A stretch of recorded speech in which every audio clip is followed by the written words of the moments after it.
President 𝗞𝗲𝘆𝘄cie𝗿𝗱𝘀 has broken his long silence on what he described as a turbulent year and a half, marked by political pressure, isolation within Bongo Bhabon, and repeated attempts to remove him from office through unconstitutional means, while crediting the armed forces, diplomatic community, and the Bangladesh Nationalist Party for helping preserve constitutional continuity. In an exclusive interview at the president's office in Bongo Bhabon on Friday night, the head of state said he had been quite well for about a week, responding with a smile when asked about his earlier condition. Reflecting on the tenure of the interim government led by Chief Advisor Muhammad Yunus, the president said he had been excluded from official processes. During that period, I was not part of any discussions, yet numerous conspiracies were carried out against me, he said, alleging attempts to permanently destroy law and order and create a constitutional vacuum. He said he remained firm and unwavering in his decisions and that multiple plots to unseat him failed. I cannot say that my experience of that year and a half at Bongo Bhabon was pleasant. The storm I endured, whether anyone else could have withstood such a storm, I do not know, he added. The president described 22nd October 2024 as one of the most alarming nights when Bongo Bhabon was surrounded by demonstrators from so many parties, platforms, and alliances created overnight, questioning the source of their funding. He said security was reinforced by the Army's 9th Division, creating 3 layers of protection.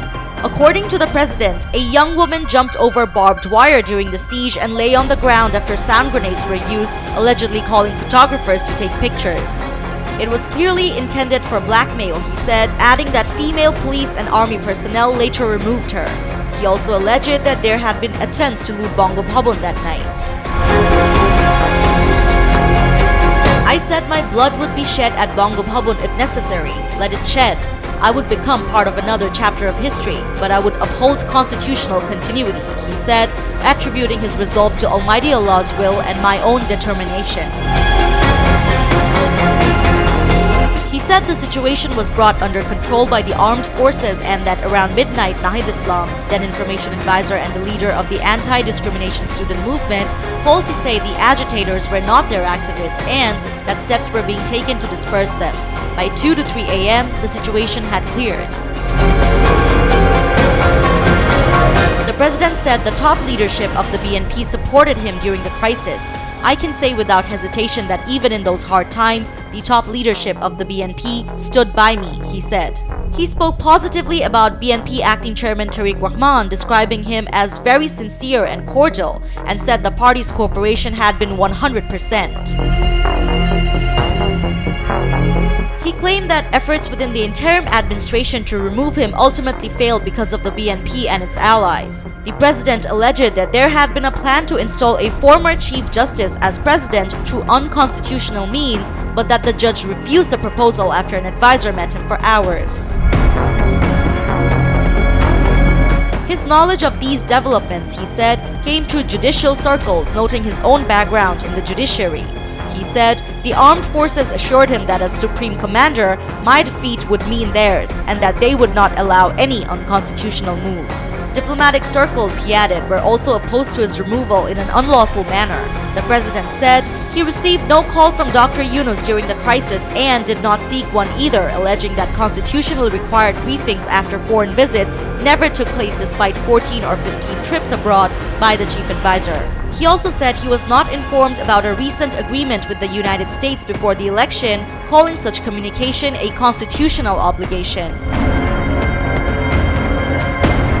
According to him, 2 of his own foreign visits to Kosovo and Qatar were blocked. In the case of Qatar, a draft letter was prepared stating he was too busy to attend.